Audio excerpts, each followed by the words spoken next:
Hello friends, आज जिस हम टॉपिक पे बात करने वाले हैं वो है कैलेंडर इन प्राइमेवेरा। चलिए देखते हैं कि कैलेंडर होता क्या है प्राइमेवेरा शेड्यूलिंग सॉफ्टवेयर में। प्राइमेवेरा P6 is a project management software and it includes a calendar feature that helps user to manage project timeline and schedules।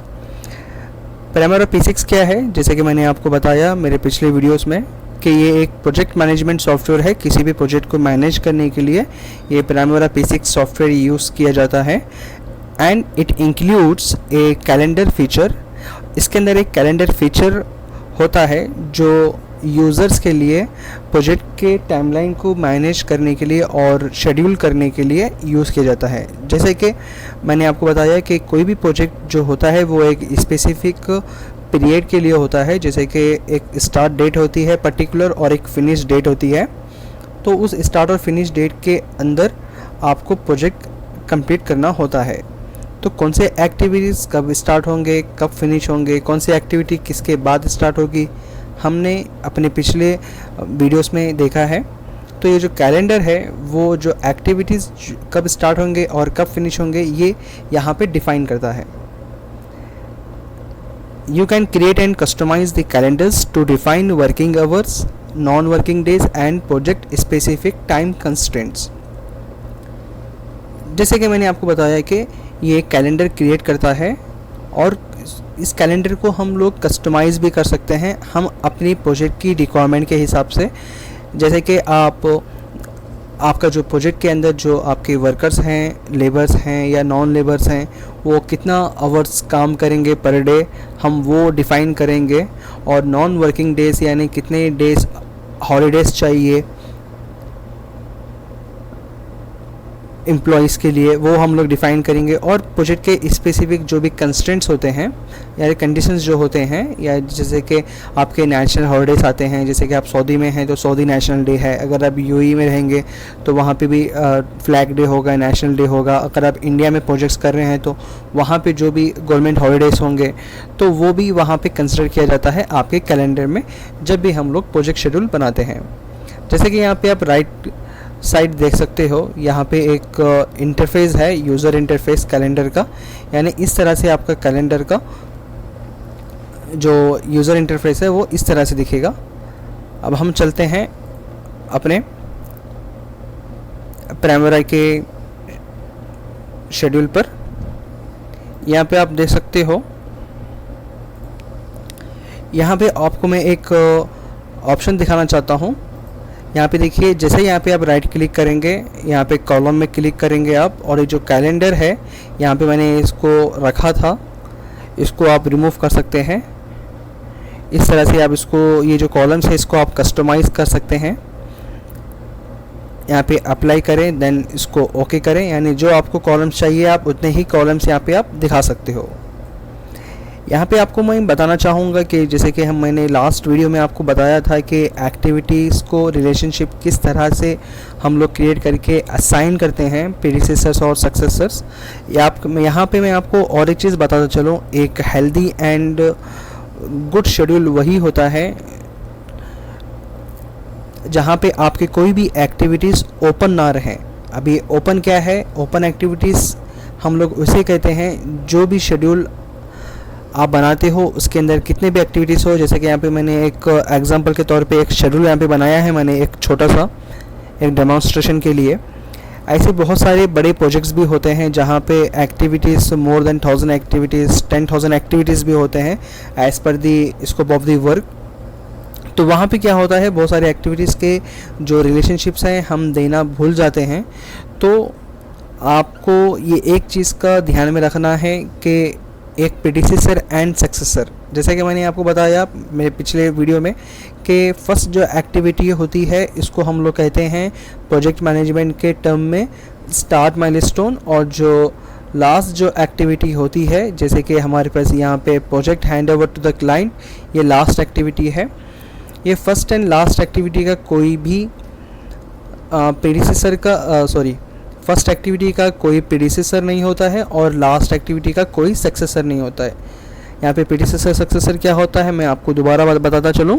Predecessor यानी आपका फर्स्ट एक्टिविटी का कोई और पिछला एक्टिविटी नहीं होता है, यानी ए से पहले कोई और एक्टिविटी नहीं होता है और जेड के बाद कोई और लेटर नहीं होता है। उसी तरह से क्या है, यहाँ पे फर्स्ट एक्टिविटी का कोई भी और एक एक्टिविटी नहीं रहेगा। अगर आपको कंफर्म करना है कि यहाँ पे जो एक्टिविटीज़ हैं वो यहाँ पे अंदर हैं या नहीं है, कोई एक्टिविटीज़ ओपन तो नहीं है, तो यहाँ पे आप क्लिक कर सकते हो, राइट क्लिक कर सकते हो, यहाँ पे जाके कॉलम में क्लिक करें।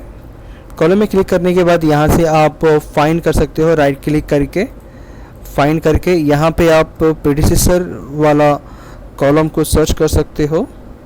और जैसे यहाँ पे आप प्रीडिसेसर कॉलम सर्च करेंगे तो प्रीडिसेसर यहाँ पे लेफ़्ट अवेलेबल ऑप्शंस में अवेलेबल है, तो उसको आप यहाँ पे लिस्ट में ला लें। इसको यहाँ पे क्लिक करके आप उसको जैसे ही ये वाला क्लिक करेंगे ऐड टू द लिस्ट हो जाएगा।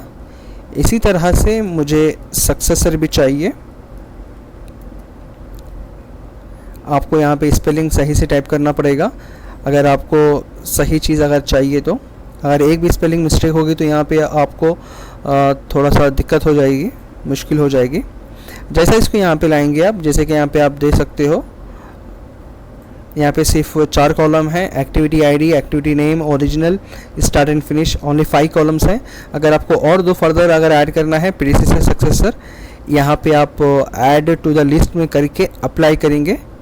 जैसे ही आप अप्लाई करेंगे तो आप देख सकते हो यहाँ पे आपके 2 कॉलम्स यहाँ पे सामने आ चुके हैं स्क्रीन पे। अब यहाँ पे आपको ये कंफर्म करना है कि जो आपका शेड्यूल बनाया गया है यहाँ पे कोई एक्टिविटी प्रीडिसेसर और सक्सेसर में कोई छुट्टी तो नहीं है। आप यहाँ पे चेक करें, आप यहाँ पे देख सकते हो सिर्फ यहाँ पे 2 ही एक्टिविटीज़ हैं। आप देख सकते हो, आपके रेफरेंस के लिए दिखाऊंगा कि यहाँ पे जो फर्स्ट एक्टिविटी है यहाँ पे प्रीडिसेसर कोई नहीं है, यहाँ पे ब्लैंक है। जैसे मैंने बताया कि आपका फर्स्ट एक्टिविटी आपका स्टार्ट माइलस्टोन होगा, तो वहाँ पे आपकी कोई भी यानी ए से पहले कोई और अल्फ़ाबेट नहीं है, तो यहाँ पे 0 रहेगा, यानी यहाँ पे कोई प्रीडिसेसर नहीं रहेगा। आप जैसे ही यहाँ पे आप सक्सेसर कॉलम में देखोगे, सक्सेसर कॉलम में आपका जो लास्ट एक्टिविटी है उसका कोई सक्सेसर एक्टिविटी यानी इसके बाद वाला कोई एक्टिविटी नहीं है। यानी ये इसका मतलब ये है, आपका शेड्यूल ये बताना चाह रहा है कि आपका जो शेड्यूल है वो कम्प्लीटली एक एंक्लोज्ड में है, यानी आपका फर्स्ट और लास्ट एक्टिविटी के बीच में जो भी एक्टिविटीज़ होंगे उसके दरमियान में होंगे, कोई और एक्टिविटी इसके अंदर नहीं होगी। ओके, तो अभी हम चलते हैं कैलेंडर की तरफ, यानी कैलेंडर किस तरह से हम लोग को क्रिएट करना है और असाइन करना है, यहाँ पे मैं आपको दिखाऊंगा। अब यहाँ पे एंटरप्राइज टैब में क्लिक करेंगे। एंटरप्राइज क्लिक करने के बाद यहाँ पे आपको कैलेंडर वाला एक ऑप्शन दिखाई देगा, यहाँ पे आप कैलेंडर पे क्लिक करेंगे। यहाँ पे बहुत सारे यहाँ पे कैलेंडर्स हैं, ग्लोबल कैलेंडर है, रिसोर्स कैलेंडर है, प्रोजेक्ट कैलेंडर है। बेसिकली कैलेंडर्स 3 टाइप में डिवाइड है, एक ग्लोबल कैलेंडर है और एक resource calendar and project calendar. यानी 3 कैलेंडर जो है इसका एक स्पेसिफिक रीज़न होता है। ग्लोबल कैलेंडर मतलब ये कंप्लीट हाई लेवल कैलेंडर होता है, जहाँ पे आपका कंप्लीट ऑर्गेनाइजेशन के जो हॉलीडेज़ हैं, आपके जो वीकेंड हॉलीडेज़ हैं यहाँ पे मेंशन होंगे, जो कि ग्लोबल होगा। और रिसोर्स कैलेंडर मतलब जो भी आपके रिसोर्सेस हैं, लाइक जैसे कि लेबर के लिए और नॉन लेबर के लिए या फिर आपका मटेरियल के लिए, वो स्पेसिफिक कैलेंडर होगा जो हम बनाते हैं। और एक होगा वो प्रोजेक्ट कैलेंडर। प्रोजेक्ट कैलेंडर मतलब आप जो प्रोजेक्ट जो बना रहे हो वो पर्टिकुलर प्रोजेक्ट के लिए आपका वो कैलेंडर यूज़ होगा, जिसे हम लोग कहते हैं प्रोजेक्ट कैलेंडर। यहाँ पे एक क्वेश्चन आ सकता है कि हम लोग कौन सा कैलेंडर यूज़ करें प्रोजेक्ट बनाते टाइम पे। याद रखें, जनरली जो हम लोग कैलेंडर यूज़ करते हैं वो प्रोजेक्ट कैलेंडर ही यूज़ करते हैं। ओके, अब इसको आप यूज़ करेंगे, यहाँ से यूज़ करेंगे आप। यहाँ पे बहुत सारे कैलेंडर्स एज ए डिफ़ॉल्ट में भी रहते हैं जब आप प्राइमवेरा इंस्टॉल करते हैं। जैसे कि यहाँ पे आप देख सकते हो कैलेंडर नेम है। कैलेंडर नेम में 5x10, 5x10 का मतलब ये होता है कि 5 डेज़ वर्किंग है और 10 आवर्स पर डे काम करेंगे आपके वर्कर्स। और यहाँ पे 6 days working and 24 hours per day, यानी आपके यहाँ पे 24 आवर्स रनिंग रहेगी और एक दिन आपकी छुट्टी रहेगी, यानी वो हॉलीडे रहेगा। और यहाँ पे है 7x24। जैसे कि हम लोग जनरली जब भी हम लोग बात करते हैं तो देखें आप कि कोई चीज़ अगर हमेशा जो अवेलेबल होती है तो उसको हम लोग कहते हैं 24/7। तो ये जो 24/7 जो यहाँ पे है, यानी इसका मतलब ये होता है कि 7 डेज़ पर वीक शॉप चालू रहेगी और 24 आवर्स आप इसको एक्सेस कर पाएंगे, यानी वो हमेशा चालू रहेगी कि वो कभी बंद नहीं होगी। उसी तरह से आपका जो प्रोजेक्ट है वो कंटिन्यूसली काम चलता रहेगा, वो बंद नहीं होगा। ये स्पेशली ये जो शेड्यूल है, ये जो कैलेंडर है, ये शटडाउन के टाइम पे ये इस्तेमाल किया जाता है। शटडाउन यानी कुछ प्रोजेक्ट्स होते हैं शटडाउन प्रोजेक्ट्स जो मेंटेनेंस पर्पस के लिए निकाला जाता है ऑयल एंड गैस इंडस्ट्री में, ये वहाँ पे ये वाला जो कैलेंडर है वो यूज़ करते हैं। इसका मतलब ये नहीं है कि 24 आवर्स मतलब एक एम्प्लॉय 24 आवर्स काम करेगा, यानी हम लोग 24 आवर्स को 3 शिफ्ट में या 2 शिफ्ट में कन्वर्ट करते हैं। अगर 2 शिफ्ट है तो एक एम्प्लॉय, एक ग्रुप जो है एक शिफ्ट 12 आवर्स काम करेगी एंड सेकेंड शिफ्ट 12 आवर्स काम करेगी। अगर हम लोग ने 24 आवर्स को अगर 3 में डिवाइड किया है, तो 3 टीम में डिवाइड किया है, तो 8 आवर्स एंड 8 आवर्स, 8 3 24, इस तरह से काम करेगी शिफ्ट वाइज। और यहाँ पे एक corporate standard full time calendar है। ये corporate standard full time calendar ये यहाँ पे एज ए डिफ़ॉल्ट हम लोग यूज़ करते हैं। अब इसको हम लोग क्या कर सकते हैं, इसको मॉडिफाई कर सकते हैं as per hour project requirement. यहाँ पे देखिए आप इसको क्लिक करें, जैसे ही आप इसको क्लिक करेंगे अब मुझे इसको मॉडिफाई करना है, तो यहाँ पे मैं क्लिक करूँगा, करके यहाँ पे मॉडिफाई करूँगा, यानी मैं अपने हिसाब से बनाऊँगा। ये देखें यहाँ पे कैलेंडर में जो आपको संडे वाली जो लाइन दिख रही है ये जो है नॉन वर्किंग है, और जो ये नॉन ब्लू वाली जो आपको डेट्स दिख रहे हैं ये वर्किंग में है। और यहाँ पे आप देख सकते हो कि total work hours per day और detail work hours per day, तो यहाँ पे 2 ऑप्शन है। यहाँ पे फर्स्ट हमको total work hours per day set करना पड़ेगा, देन जो आप total work hours per day जो सेट करेंगे, सेट करने के बाद आपको detail work hours per day आपको सेट करना है। तो पहले हम लोग total work hours per day देखते हैं कि इसके अंदर क्या क्या चीज़ें हैं। जैसे कि यहाँ पे देख सकते हो कि यहाँ पे जो भी मंथ है, यहाँ पे जो आपको दिख रहा है स्क्रीन पे नवंबर मंथ, यहाँ पे 1 डे हॉलीडे है जो संडे को हॉलीडे है यहाँ पे, और बाकी के दिन यहाँ पे आपके वर्किंग डेज हैं। और यहाँ पे आप देख सकते हो डिस्प्ले में 9 आवर्स पर डे ये एज ए डिफ़ॉल्ट रहेगा। और जैसे मैं यहाँ पे क्लिक करूँगा संडे पे, आप देख सकते हो यहाँ पे 0 है, इसका मतलब यहाँ पे कोई काम नहीं होगा संडे के दिन। तो हम लोग इसको सेट कैसे करें, जैसे कि यहाँ पे 9 आवर्स है, अगर मुझे नहीं, मेरी जो प्रोजेक्ट की जो टीम है वो 10 आवर्स पर डे काम करेगी, तो इसको आप चेंज भी कर सकते हो। अगर आप इसको सिंगल बाय सिंगल अगर आप चेंज करेंगे तो आपको बहुत टाइम लगेगा, काफ़ी टाइम कंज्यूम होगा। अगर इसको एलिमिनेट करना है तो एक बहुत अच्छा ऑप्शन है जो यहाँ पे प्राइमोरा का फीचर जो एक दिया है कैलेंडर के अंदर। यहाँ पे आप वर्क वीक में जाएं और यहाँ पे आप सेट कर सकते हैं 10 आवर्स।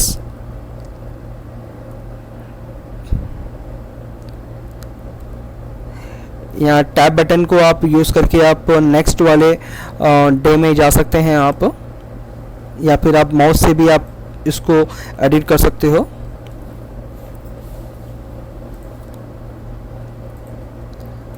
यानी मैंने भी यहाँ पे संडे को हॉलीडे रखा है और इसको मैंने यहाँ पे ओके कर दिया है। जैसे यहाँ पे मैं ओके करूँगा, आप देख सकते हो मैं जहाँ पे भी क्लिक करूँगा यहाँ पे वर्क आवर्स पर डे में 10 आवर्स आ रहा है। फिर जैसे फिर मैं आपको नवंबर दिसंबर में जाऊँगा तो वहाँ पे भी सेम आ गया, क्योंकि मैंने यहाँ पे एक एट ए टाइम मैंने यहाँ पे इसको मॉडिफाई कर चुका हूँ। तो आपको ज़रूरत नहीं है कि आप दोबारा से इसको आप हर मंथ में हर एक इंडिविजुअल डेट को आप इसको एडजस्ट करें। जैसे हम लोग यहाँ पे 10 आवर्स टाइम पीरियड में जाएंगे, जैसे कि अपने पास 10 आवर्स पर डे है, यहाँ पे क्रॉस चेक करें। कभी कभी यहाँ पे ये वैल्यूज़ होते हैं, यहाँ पे अगर ये रॉन्ग है तो उसको आप करेक्शन भी कर सकते हो। 10 hours per day, hours per week, यानी जैसे कि आप 6 डेज वर्किंग है तो 10 6 60 आवर्स हो जाएंगे weekly. And hours per month यानी 60 आवर्स पर वीक हैं और 10 आवर्स पर डे है, तो आवर्स पर मंथ कितना होगा आपका? अगर 10 आवर्स पर डे है तो आपका जो ये होगा 60 आवर्स पर वीक, यानी आपके जो आवर्स जो होंगे मंथली, जैसे कि 60 आवर्स है मतलब 4 वीक्स होते हैं, तो वो हिसाब से कितना होगा 6 4 24 यानी 240 आवर्स।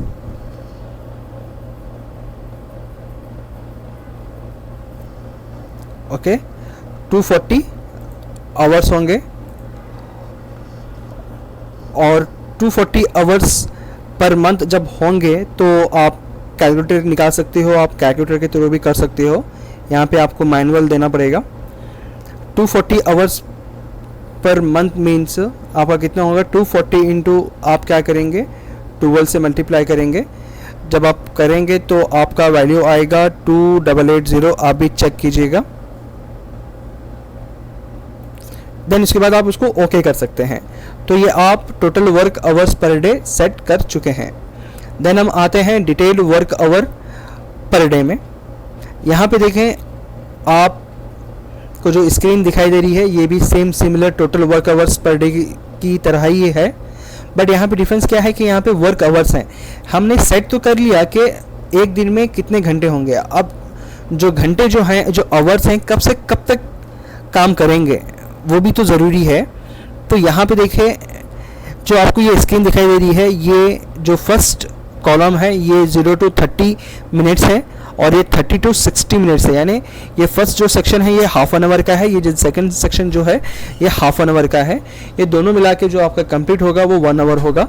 जो आपको यहाँ पे स्काई ब्लू में दिख रहा है ये आपका नॉन वर्किंग आवर्स है, और ये जो है वर्किंग वाइट जो दिख रहा है आपको ये वर्किंग आवर्स है। ओके, अगर ये आपका शिफ्ट सपोज यहाँ पे जैसे यहाँ पे दिखाया गया है कि ये 7 AM से आपकी शिफ्ट स्टार्ट होगी और 5 o'clock को आपकी शिफ्ट फिनिश होगी, तो आप जो काम करेंगे वो 10 आवर्स काम करेंगे। बट मुझे यहाँ पे मेरी शिफ्ट 7 o'clock को नहीं, मेरी शिफ्ट स्टार्ट हो रही है 6 o'clock को, तो आप क्या कर सकते हैं, यहाँ पे आप वर्क वीक में आए।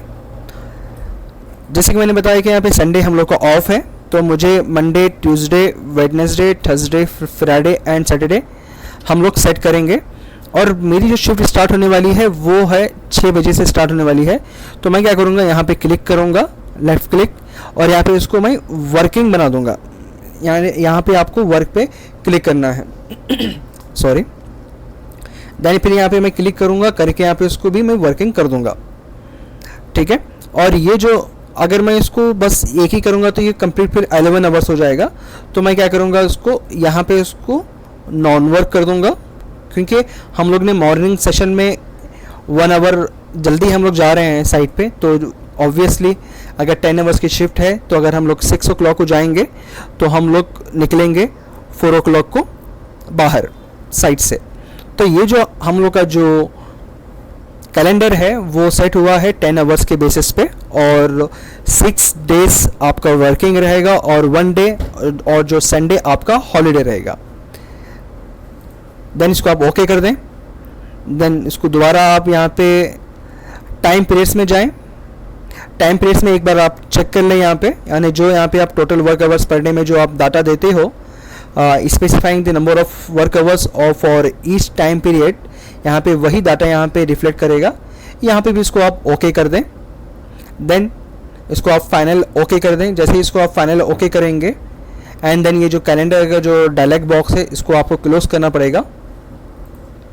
तो आपका जो कैलेंडर है यहाँ पे ये क्रिएट हो चुका है। अब ये कैलेंडर को मुझे असाइन करना है, तो असाइन के लिए बहुत सिंपल प्रोसीजर है, मैं आपको दिखाता हूँ। फिर दोबारा यहाँ पे आप कॉलम में आएँ, कॉलम में राइट क्लिक करें, राइट क्लिक करके यहाँ पे आप ये डायलॉग बॉक्स में यहाँ पे कॉलम पे क्लिक करें। जो आपको नहीं चाहिए, जैसे कि यहाँ पे मैंने प्रीडिसेसर और सक्सेसर कॉलम्स यूज़ किया था कि मुझे चेक करना था कि whether schedule is do we have any open activities, तो हम लोग उसको आइडेंटिफाई करने के लिए हम लोग ने इसको यहाँ पे 2 कॉलम यूज़ किया था। अभी मुझे उसकी ज़रूरत नहीं है तो मैं निकाल सकता हूँ, उसको रिमूव फ्रॉम द लिस्ट कर सकता हूँ। अब मुझे चाहिए कैलेंडर वाला कॉलम चाहिए। कैलेंडर में टाइप करूँगा और मैं इसको यहाँ पे लिस्ट में ऐड कर दूँगा, और देन यहाँ पे मैं इसको अप्लाई का बटन प्रेस करूँगा और ओके हो जाएगा। जैसे मैं करूँगा यहाँ पे, तो यहाँ पे कैलेंडर यहाँ पे एज ए डिफ़ॉल्ट कॉर्पोरेट मैंने सेट कर चुका था पहले से ही, ये ऑलरेडी एज ए डिफ़ॉल्ट होता ही है, इसको आप अलग से आपको करने की ज़रूरत नहीं है। अगर आप कोई और कैलेंडर यूज़ कर रहे हैं तो वहाँ पे आपको कैलेंडर चेंज करने की ज़रूरत पड़ सकती है। यहाँ पे मैं आपको दिखा देता हूँ कि कैलेंडर आप कैसे सेलेक्ट कर सकते हैं। यहाँ पे जैसे ही आप डबल क्लिक करेंगे, जैसे आप डबल क्लिक करेंगे यहाँ पे आप देख सकते हो यहाँ पे कैलेंडर आ चुके हैं। यहाँ पे आप कॉर्पोरेट स्टैंडर्ड आपको अगर आपको यूज़ करना है तो आप ये यूज़ कर सकते हो, और इसको यहाँ पे प्लस मार्क जैसा ही सेलेक्ट करेंगे तो यहाँ पे ये असाइन हो जाएगा। तो इस तरह से हम लोग इसको असाइन करते हैं, और ये असाइन करने के बाद हम लोग यहाँ पे शेड्यूल F9 बटन प्रेस करना ना भूलें, या तो आप शेड्यूल F9 शेड्यूलिंग करने के लिए F9 प्रेस कर सकते हो अपने कीबोर्ड से। F9 प्रेस करें। अगर आपके पास कीबोर्ड में फंक्शन की है एक सेपरेट, तो आप F10 प्रेस करके F9 प्रेस करें, या फिर यहाँ पे स्क्रीन पे जो दिया गया है ऑप्शन, इसको सेलेक्ट करें। जैसे ही सेलेक्ट करेंगे यहाँ पे आप एक डेट भी दे सकते हो, अगर आपको कोई डेट चेंज करना हो तो। मुझे 27 का मैं, जैसे कि हम लोग का एक्टिविटी यहाँ पे 27 नवंबर को स्टार्ट हुई है, तो मैं 27 लूँगा, इसको सेलेक्ट करूँगा। देन जैसे मैं इसको शेड्यूल करूँगा, यहाँ पे आप देख सकते हो कि मेरा जो शेड्यूल है यहाँ पे 27 नवंबर को आपका स्टार्ट होगा फर्स्ट एक्टिविटी, और जो लास्ट एक्टिविटी जो आपकी कंप्लीट होगी वो 26 फरवरी 24 को कंप्लीट होगी। ओके, और जैसे कि आप यहाँ पे राइट साइड देख सकते हो, यहाँ पे एक्टिविटीज़ हैं। एक्टिविटीज़ की जो ड्यूरेशन है, ड्यूरेशन के हिसाब से ये जो टाइम स्केल है, इसको हम लोग टाइम स्केल कहते हैं। और ये गैंट चार्ट का सेक्शन है। यहाँ पे गैंट चार्ट में देख सकते हो, यहाँ पे रिलेशनशिप एक्टिविटीज़ यहाँ पे दिए गए हैं। ये आप रिलेशनशिप जो है एक एक्टिविटी और दूसरी एक्टिविटी के बीच में, इसको आप कस्टमाइज़ भी कर सकते हो। आप यहाँ पे बार चार्ट ऑप्शन में जाएं राइट क्लिक करके, और यहाँ पे शो रिलेशनशिप्स बोल के है। जैसे कि आप शो रिलेशनशिप्स को अनटिक करेंगे, अब ओके करेंगे, तो यहाँ पे देखें जो यहाँ पे रिलेशनशिप जो बनी हुई थी ये यहाँ से बस दिखना बंद हुई है। इसका मतलब ये नहीं है कि यहाँ से रिलेशनशिप एक्टिविटीज़ के बीच में चली गई है। अगर आपको ये एक्टिविटीज़ के बीच में जो रिलेशनशिप है दिखाना है, फिर आप दोबारा आप राइट क्लिक करेंगे, बार चार्ट ऑप्शन में जाएंगे, यहाँ पे शो रिलेशनशिप्स करेंगे, तो ये जैसा ही ओके करेंगे तो यहाँ पे रिलेशनशिप दिखाना शुरू कर देगा।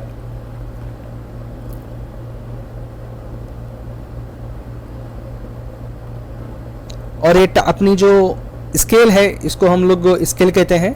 इसको आप सेट भी कर सकते हो। कैसे सेट करेंगे, यहाँ पे टाइम स्केल में जाएंगे आप, या आपको 2 लाइन में चाहिए या 3 लाइन में चाहिए, ये यहाँ पे आपको ऑप्शन मिलेंगे। जैसे कि 2 लाइन 3 लाइन क्या होता है कि जैसे कि आप देख सकते हो यहाँ पे फर्स्ट ईयर है एंड देन यहाँ पे नीचे मंथ है, तो उसको आप चेंज भी कर सकते हो आपको किस में चाहिए। जैसे कि हमारे पास जो प्रोजेक्ट है वो 79 डेज़ में है, यानी डेज़ में मतलब हम लोग को ईयर की ज़रूरत नहीं पड़ेगी। तो हम क्या करेंगे, कैलेंडर में 2 लाइन्स के अंदर ईयर और मंथ की जगह पे हम मंथ और वीक भी रख सकते हैं। ओके, इसको आप अप्लाई करें, देन आप इसको ओके करें। आप देख सकते हो ऊपर मंथ है और नीचे वीक्स है, 3 है, 10 है, 17 है, 24, यानी यहाँ पे 7 डेज फ्रीक्वेंसी है यहाँ पे जो सेट की गई है। अगर आपको कैलेंडर कॉलम निकालना है यहाँ पे, तो आप सेम ऑप्शन में जाके आप कैलेंडर को रिमूव कर सकते हैं, अप्लाई कर दें एंड ओके कर दें। आप इसको ये एडजस्ट भी कर सकते हो और आप अपने शरीर को अच्छे से देख सकते हो। और कुछ सेटिंग है मैं आपको दिखाता हूँ। फिर आप राइट क्लिक करेंगे, राइट क्लिक करके बार्स में जाएंगे। जैसे आप बार्स में जाएंगे, आप यहाँ पे देख सकते हो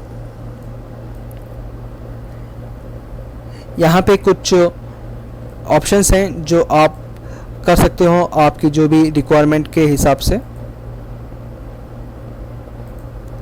थोड़ा सा इसको मैं एडजस्ट करूँगा थोड़ा ये दिखाई देने के लिए।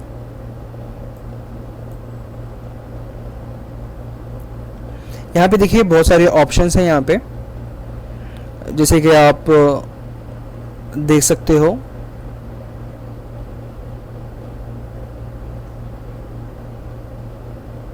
मैंने यहाँ पे क्रिटिकल रिमेनिंग वर्क और रिमेनिंग वर्क और एक्चुअल वर्क को यहाँ पे मैंने सेलेक्ट किया है, तो वो उसके हिसाब से जो भी आप सेलेक्ट करेंगे टिक करेंगे और यहाँ पे आपको दिखाई देगा। जैसे मैंने यहाँ पे क्रिटिकल वर्क को अगर मैं अनसेलेक्ट करूँगा, अप्लाई कर दूँगा, तो यहाँ पे देख सकते हो यहाँ पे आपको कुछ दिखाई नहीं दे रहा है। अगर आपको वो एक्टिविटीज़ वो स्टेटस बार दिखना है कि एक सिंगल एक्टिविटी कितने टाइम फ्रेम के अंदर आ रही है, तो आप यहाँ पे इसको क्लिक करेंगे, दोबारा क्लिक करके इसको आप अप्लाई कर देंगे। जैसे अप्लाई करेंगे यहाँ पे आप देख सकते हो, यहाँ पे आपका ऑप्शन आ चुका है। अगर आपको और फर्दर कुछ और अंदर ऐड करना है तो आप ऐड भी कर सकते हो। यहाँ पे आप क्लिक करें, देन यहाँ पे आप ऐड करें। मैं डालता हूँ यहाँ पे एक नॉर्मल टास्क के लिए मैं यहाँ पे डालूँगा टास्क, और यहाँ से आपको सेलेक्ट करना है कि आपको क्या चाहिए।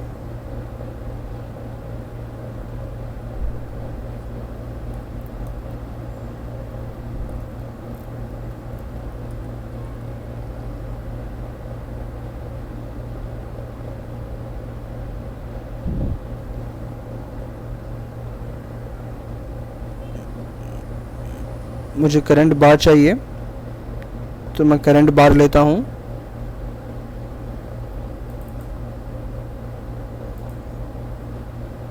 और यहाँ पे क्या करता हूँ, अप्लाई कर देता हूँ और ये ओके कर देता हूँ। जैसे कि आप यहाँ पे देखेंगे, यानी जो बार है, जो करंट बार है, इसको मैंने क्या किया है कि एक फ़िल्टर अप्लाई किया है। बार चार्ट ऑप्शन में जाऊँगा मैं, सॉरी बार में जाऊँगा, राइट क्लिक करके बार्स में जाऊँगा।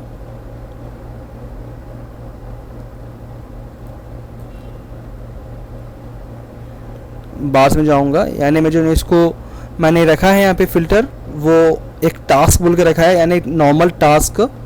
जैसे इसको मैं अप्लाई करूँगा और ओके करूँगा तो वो आ जाएगा।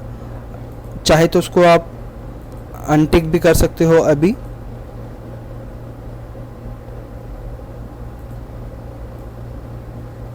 अप्लाई ओके, तो मैंने नॉर्मल टास्क बार रखा है। तो जैसे कि आप देख सकते हो, according to your activities and relationships, और जो आपने कैलेंडर जो असाइन किया है उसके हिसाब से आपका जो शेड्यूल के जो बार है गैंट चार्ट, उस हिसाब से यहाँ पे ये करेगा, एक्ट करेगा। और जैसे यहाँ पे आप देख सकते हो, जैसे मैं इस पर यहाँ बार पे क्लिक करूँगा तो ये बार जो है ये ड्राइंग प्रिपरेशन के एक्टिविटी को रिप्रेजेंट करता है, जैसे कि यहाँ पे आप देख सकते हो। और ये जो ब्लैक कलर में जो आ रहा है यहाँ पे बार, ये आपका WBS है। 29 दिसंबर 23 को आपका फिनिश होगा, तो यहाँ पे ये शो करेगा 29 दिसंबर 23 को फिनिश होगा बोल के।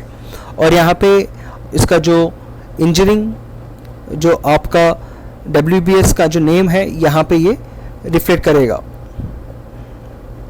तो hope you understood this video. We'll see in next video. Thank you.